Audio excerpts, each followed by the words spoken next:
Hi hello friends, ఎలా ఉన్నారు? అందరూ బాగున్నారా? నాకైతే అస్సలు హెల్త్ బాగాలేదండి. టైఫాయిడ్ ఫీవర్ వచ్చేసింది, చాలా సిక్ అయిపోయాను. అందరూ ఎలా ఉన్నారు? అందరూ బాగున్నారని అనుకుంటున్నాను.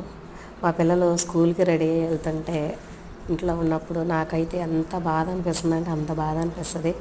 ఇప్పుడే కాదు, ఎవ్రీ టైం ఎవ్రీ డే స్కూల్కి వెళ్తున్నప్పుడు నేను చాలా అంటే చాలా హోమ్సిక్గా ఫీల్ అవుతూ ఉంటాను.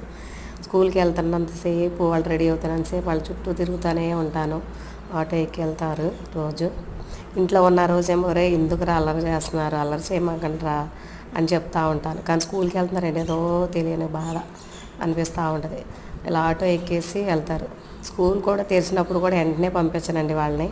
కొన్ని రోజులు ఆపి మరీ పంపిస్తాను. వాళ్ళకి హాలిడేస్ వస్తే నాకేదో హాలిడేస్ వచ్చినట్టు హ్యాపీగా ఫీల్ అవుతూ ఉంటాను. వాళ్ళు స్కూల్కి వెళ్ళి తిరిగి వచ్చే వరకు వాళ్ళ కోసం ఎదురు చూస్తూ ఉంటాను అనమాట. గేట్ దగ్గర కూర్చొని ఎప్పుడు వస్తారు మొబైల్. మీకు కూడా ఎలా అనిపిస్తే కామెంట్ చేయండి. మీకు ఎలా అనిపిస్తుందో